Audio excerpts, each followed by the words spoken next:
ओम नमः शिवाय। मल्लिकार्जुन ज्योतिर्लिंग पौराणिक कथा।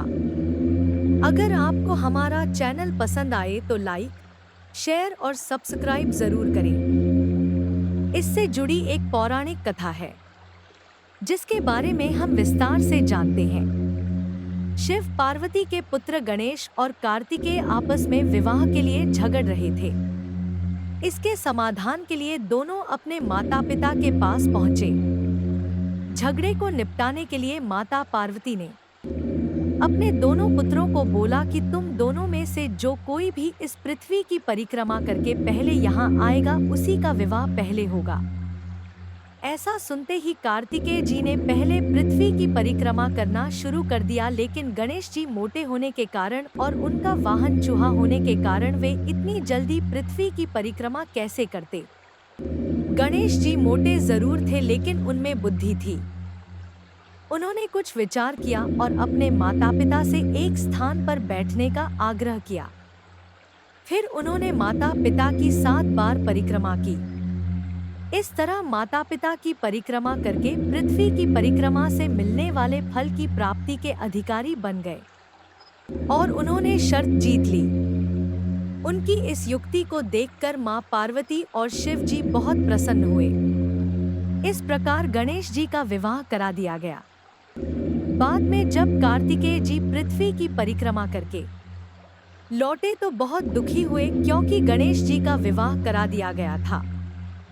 कार्तिकेय जी ने माता पिता के चरण छुए और वहां से चले गए।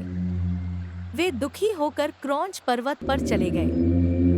जब इस बात का पता मां पार्वती और शिव जी को लगा तो उन्होंने नारद जी को कार्तिकेय को मनाने और घर वापस लाने के लिए भेजा। नारद जी क्रौंच पर्वत पर पहुंचे और कार्तिकेय को मनाने का बहुत प्रयत्न किया, लेकिन कार्तिकेय जी नहीं माने और नारद जी निराश होकर मां पार्वती और शिव जी के पास पहुंचे और सारा वृतांत कह सुनाया। ऐसा सुनकर माता दुखी हुई और पुत्र स्नेह के कारण स्वयं शिव जी के साथ क्रौंच पर्वत पर पहुंची। माता पिता के आगमन का पता चलते ही कार्तिकेय जी पहले से ही 12 कोस दूर यानी कि 36 किलोमीटर दूर चले गए थे। तभी शिव जी वहां ज्योतिर्लिंग के रूप में प्रकट हो गए। तब से ही वह स्थान मल्लिकार्जुन ज्योतिर्लिंग नाम से प्रसिद्ध हुआ। ऐसा कहा जाता है कि पुत्र स्नेह में माता पार्वती प्रत्येक पूर्णिमा और भगवान शिव प्रत्येक अमावस्या को यहाँ आते हैं और ऐसा भी कहा जाता है कि यही एकमात्र ऐसा स्थान है जहाँ माता सती की ग्रीवा गिरी थी। इसीलिए इसे भ्रामरांबा शक्तिपीठ भी कहा जाता है।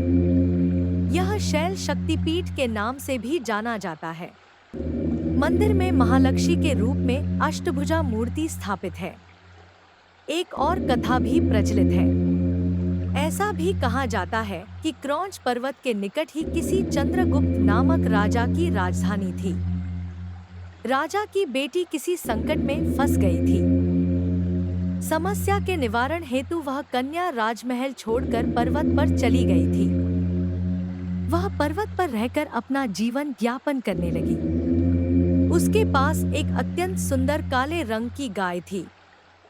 वह कन्या अपनी गाय को अत्यधिक प्रेम करती थी और सेवा भी करती थी, लेकिन प्रतिदिन कोई न कोई व्यक्ति उस गाय का दूध निकाल लेता था।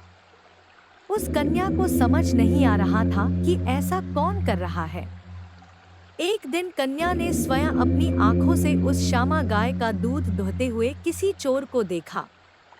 उस कन्या को अत्यधिक क्रोध आया और गुस्से से वे चोर के समीप पहुंची, लेकिन वहां कोई चोर नहीं था।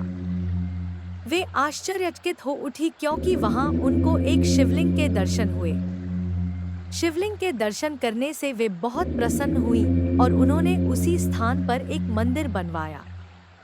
वही शिवलिंग मंदिर आगे चलकर मल्लिकार्जुन ज्योतिर्लिंग नाम से प्रसिद्ध हुआ। मल्लिकार्जुन मंदिर के पीछे मां पार्वती जी का मंदिर है, जिसे मल्लिका देवी कहते हैं। वहीं स्थित कृष्णा नदी में भक्तगण स्नान करते हैं और उसी जल को भगवान को चढ़ाते हैं। कहते हैं कि नदी में 2 नाले मिलते हैं, जिसे त्रिवेणी कहा जाता है। वहीं समीप में ही गुफा है जहां भैरवादी और शिवलिंग है। मल्लिकार्जुन मंदिर से लगभग 6 मील की दूरी पर शिखरेश्वर और हाटकेश्वर मंदिर भी है। वहीं से 6 मील की दूरी पर एकम्मा देवी का मंदिर भी है। ये सारे मंदिर घोर वन के बीच में स्थित हैं। इस स्थान के दर्शन करने से लोगों की मनोकामना पूर्ण होती है और मां पार्वती और शिव जी की कृपा बनी रहती है।